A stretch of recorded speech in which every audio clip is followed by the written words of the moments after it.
अस्सलामुअलैकुम। मोहम्मद अज़हर सिद्दीक अपने programme maths views के साथ हाजिर खिदमत है। 15 मई 2022 बरोज़ इतवार आप ये प्रोग्राम देख रहे होंगे।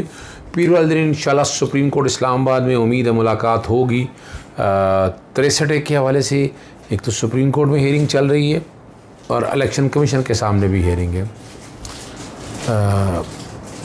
आप सारे मामला देखेंगे, आपको अंदाज़ा हो जाएगा कि हालात अब तब्दीली की तरफ चल रही है। मैं समझता हूँ पंजाब की हद तक तो हम बहुत जल्दी देख रहे हैं कि पंजाब गवर्नमेंट जो है ना शरीफ ख़ानदान के हाथों से निकल जाएगी। वो सिलपरी बहुत ज़्यादा है और कब तक बचाते रहेंगे, कब तक बदमाशी करते रहेंगे, ये इनके हाथों में चीज़ें नहीं रहनी। बहुत जल्दी इनके हाथों से चीज़ें आप निकलते हुए देख रहे होंगे। और वहाँ आगे प्लान क्या है, वो क्या करना चाहते हैं, कुछ हामिद मीर ने गुफ्तगू की है, ज़रा हमें भी उसका पोस्टमार्टम करना है, हमें अपना नुक्ता नज़र बताना है आपको। एक ख़बर जो पहले मैं बताता चलूँ कि हनीफ अब्बासी तो है, वो तो अपने आप को फारिग समझे और काबीना डिवीज़न जो है ना उन्हें बुरी रिपोर्ट जमा कराई है। बुरी रिपोर्ट जमा कराई है उन्होंने इस्लामाबाद हाई कोर्ट में और कह दिया उन्होंने कि नज़रसानी का मामला वज़ीर आज़म को पेश कर दिया, उसके बाद तफसीली जवाब जमा कराएंगे। और 17 मई को जो है ना शेख रशीद की हनीफ अब्बासी के ख़िलाफ़ दरख्वास्त पर इस्लामाबाद हाई कोर्ट जनाब जस्टिस अतर मिनाला साहब समाअत करेंगे और इनको बतौर मुआवन ख़ुसूसी वज़ीर आज़म के ओहदे से हटाने की सदा कर रखी है। ये वज़ीर का प्रोटोकॉल भी एंजॉय कर रहे हैं और जिस तरह बदतमीज़ी करते हैं, जिस तरह की ज़ुबान इस्तेमाल करते हैं वो आप लोगों के सामने। ये याद रखिएगा एफिड्रीन में ये सज़ा याफ्ता है, सज़ा सस्पेंड हुई थी, ख़त्म नहीं हुई, तो इसलिए ये कोई ओहदा रख नहीं सकते हैं, पब्लिक ऑफिस होल्ड नहीं कर सकते हैं। तो at the end of the day वापस ले रही हैं, चुप करके वापस ले लें तो ज़्यादा अच्छा है। अब जो असल बात आपसे गुफ्तगू करनी है वो सियासी मामलात पे, आज का दिन जो है ना हम सियासत पे गुफ्तगू करेंगे और वो बड़ी अहम है। अपना ख़ास तौर पर जो है ना इलेक्शन के हवाले से हामिद मीर ने कुछ गुफ्तगू की है। पहले मैं वो बता देता हूँ, फिर मैं उसका तज्जिया अपना पेश करता हूँ। और उन्होंने कहा है, वो कॉल उनके कि मुस्लिम लीग नून जो है ना वो तकसीम वाज़े नज़र आ रही है और जो शहबाज शरीफ लंदन में गए हैं, जो भी वो कर रहे हैं वो कौम को भी बात बताएं और बात वाज़े हो जाएगी। और उन्होंने शहबाज शरीफ अपने साथियों को भी टास्क दिया है। मिफ्ता इस्माइल जो है वाशिंगटन पहुंच चुके हैं, शहबाज शरीफ सऊदी अरब चले गए थे, कुछ यहाँ होमवर्क कर रहे हैं और शहबाज शरीफ ने सबको काम में लगाया है। पहले इलेक्शन फिर रिफॉर्म्स वाला मामला होगा। इमरान खान का गंद साफ करना ये उनका कहना है और ये निगरान हुकूमत ही करेगी। और 3-4 महीने में नए इंतखाबात हो जाएंगे, ये उनका कहना है। कुछ लोग शहबाज शरीफ को कह रहे हैं कि 20 मई तक इंतखाब की तारीख का ऐलान कर दें, आप जाएं और निगरान हुकूमत लेकर आएँ। और ये भी कहा है कि जो शख्स इस मुल्क में जमहूरियत चाहता है वो मुल्क में इलेक्शन चाहता है। लेकिन मसला ये है कि इलेक्शन कमीशन कह रहा है कि हम सितंबर या अक्टूबर से पहले इंतखाबात नहीं करा सकते, पहले नई हल्काबंदियाँ करेंगे। ज़रदारी भी कह चुके हैं कि पहले इस्लाहात चाहते हैं, इंतखाबी इस्लाहात चाहते हैं, कानून बदलना चाहते हैं और मईशत में लाना चाहते हैं। और ठीक है ना जी। और ये मामला बाकी भी एफ आई है जिस तरह मामला को लेकर चल रही है। हम ज़रा साइड बाय साइड आपके सामने चीज़ें 2-3 मैं 3-4 चीज़ें आपके सामने रख लूँ। मुस्बत बदतरीन जो मुआशी बदहाली का शिकार है और उसमें ये है कि आपने स्टेबिलिटी नहीं आने दी। सबसे मेन वजह ज़हन में रख लीजिएगा, अगर स्टेबिलिटी आ जाती तो शायद हम ये मसाइल ना देख पाते।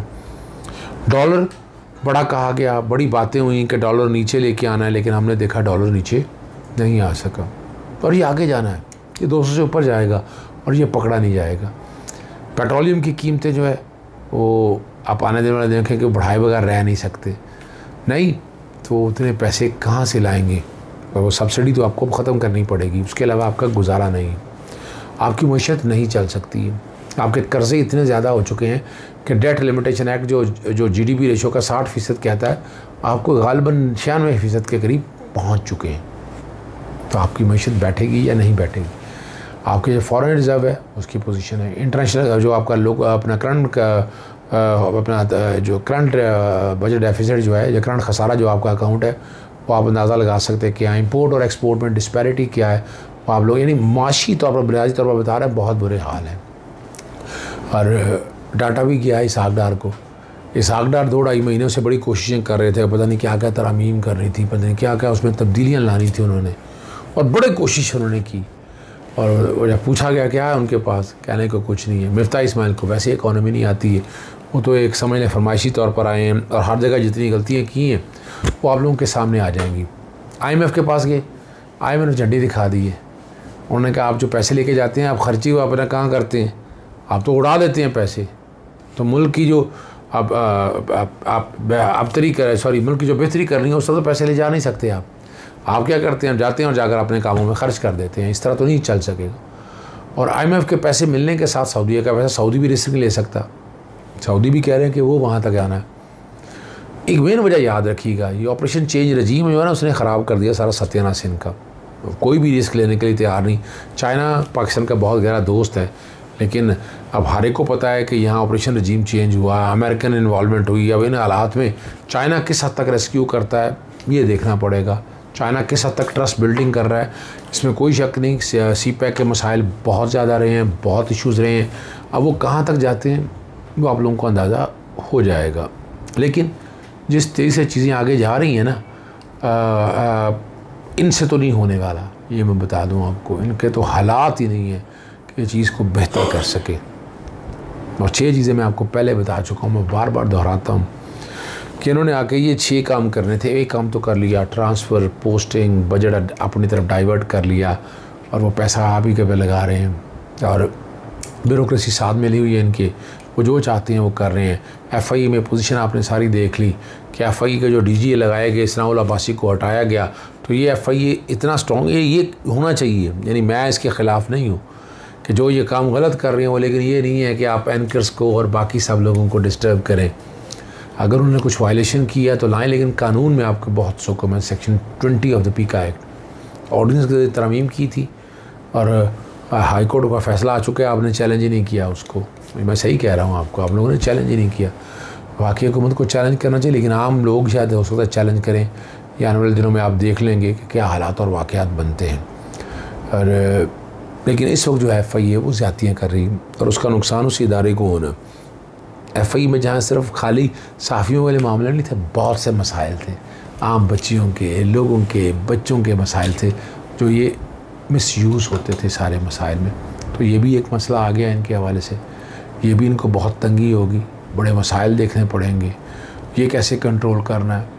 FI आपके सामने है। नैब जो है, नैब जो कि हुकूमत इनकी है, और ये चाहती हैं अपनी मर्ज़ी के प्रोसिक्यूटर लगा के अपनी मर्ज़ी के फ़ैसले लिए जा सकें। कामयाब होते या नहीं होते वो एक अलग बात है, लेकिन इनका एजेंडा बड़ा वाज़ेह है कि ये नैब के केसेस ख़त्म कराएं। नैब के केसेस ख़त्म नहीं हो सकते।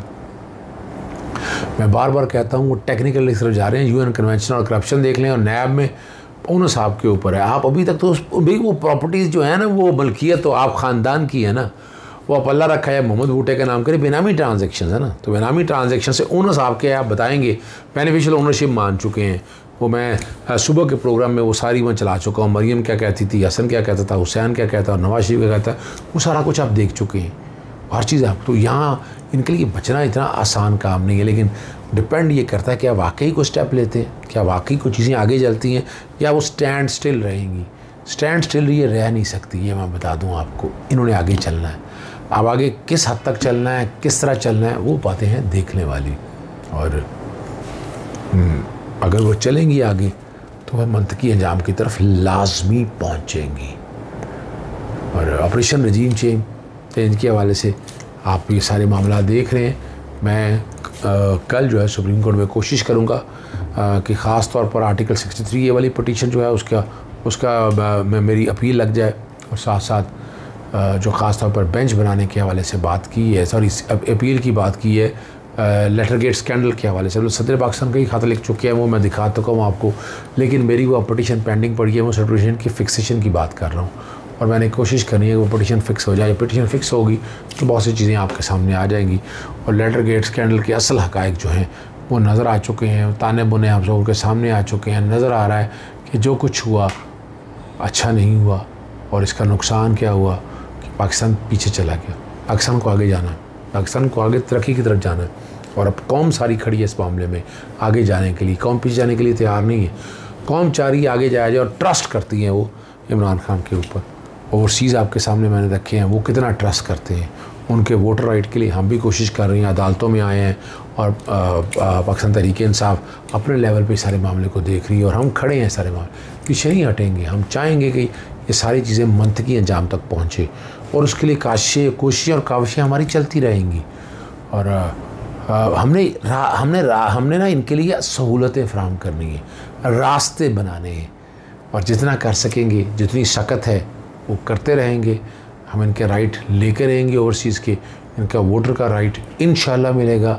मिल तो गया है लेकिन बाकायदा एग्जीक्यूशन की स्टेज पर वो डाल भी सकें और हमारे इलेक्शन में पार्टिसिपेशन भी हो सके। जहाँ तक दोहरी शहरियत के हवाले से, इलेक्शन लड़ने के हवाले से, वो 63(1)(c) जो है उसके कॉन्टेक्स्ट में जब तक अमेंडमेंट नहीं आती और 2/3 अक्सरियत से अमेंडमेंट आएगी, जो अगर इमरान खान साहब दोबारा मुंतखब होते हैं तो 2/3 अक्सरियत की उम्मीद की जा सकती है। लेकिन क्या वाकई आ सकेगी, ये वो सवाल है जिसका जवाब अभी हमें ढूंढना है। इजाज़त चाहते हैं। अस्सलाम वालेकुम, अल्लाह हाफ़िज़। पाकिस्तान जिंदाबाद।